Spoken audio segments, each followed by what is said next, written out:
In my house there were two sons, but it felt like only one mattered. My older brother Clement was the son, brilliant, adored, his report cards framed like trophies. My father would beam, declaring, "This one will be a doctor, a lawyer, someone important." He saw our family's future in Clement's perfect grades. And then there was me, the quiet shadow. My grades were fine, but never celebrated. My father looked at me with confusion, not anger, as if I were a puzzle he couldn't solve. Clement's victories brought feasts and neighbors. I stood at the edge, proud but invisible.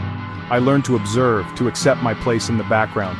My father wanted 2 stars but only saw 1. He invested all his hopes in Clement, never realizing that sometimes the quietest presence can be the most reliable.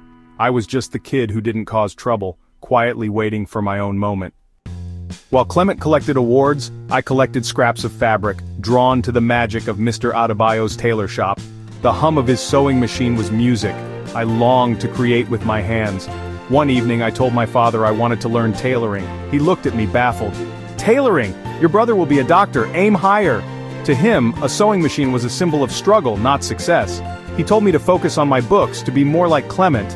I nodded, but my dream didn't die. It went underground. I saved lunch money for fabric-watched Mr. Adebayo work, and secretly apprenticed after school. He started me on small tasks, then let me sew. While my family celebrated Clement's debate victories, I celebrated my first straight seam. It was a small, wobbly victory, but it was mine. My path was set, even if I had to walk it in secret. That thread of hope kept me going. The pressure on Clement was crushing. Every success raised expectations, every failure felt catastrophic. He got into the best university, but there, he was just one of many stars. The pressure mounted, he turned to alcohol, then harder things. His calls home faded, his grades slipped. Then the call came. Clement was suspended, struggling with addiction. My father was in denial, but when Clement returned, he was a shadow of himself. The sun of our family had burned out. Our house fell silent, the framed report cards mocked us. My father's dream had shattered, the family's savior now needed saving and no one knew how. All the celebrations felt like distant memories. The future was suddenly uncertain and frightening. While Clement struggled, I kept sewing. My secret apprenticeship became a real skill. I set up a workshop in our garage. My father, lost in grief, barely noticed. I started mending clothes, then making shirts. Word spread, and my business grew. My small, steady income paid for food and electricity while my father spent his savings on Clement's rehab. Then my father fell ill. The doctor's bills were overwhelming.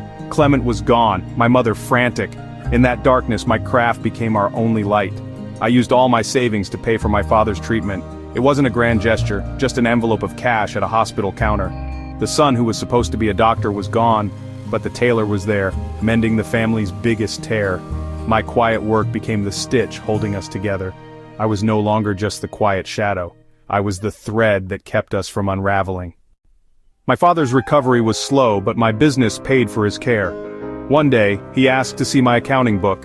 He traced the columns, saw the dates matching hospital bills and groceries.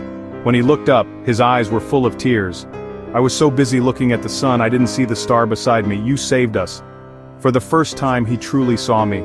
Clement eventually returned, and this time we helped him with patience, not pressure. My business supported his recovery, the family dynamic shifted. My father watched me work, now with pride. Every child is a different seed, some bloom quickly, others take time. Success isn't always loud. Sometimes it's the quiet, steady stitch that holds everything together, and in that quiet, we found a new pattern of love. I hope you enjoyed our stories. Stay tuned for more. Please hit the like button, follow, share, and subscribe to our channel. Thank you.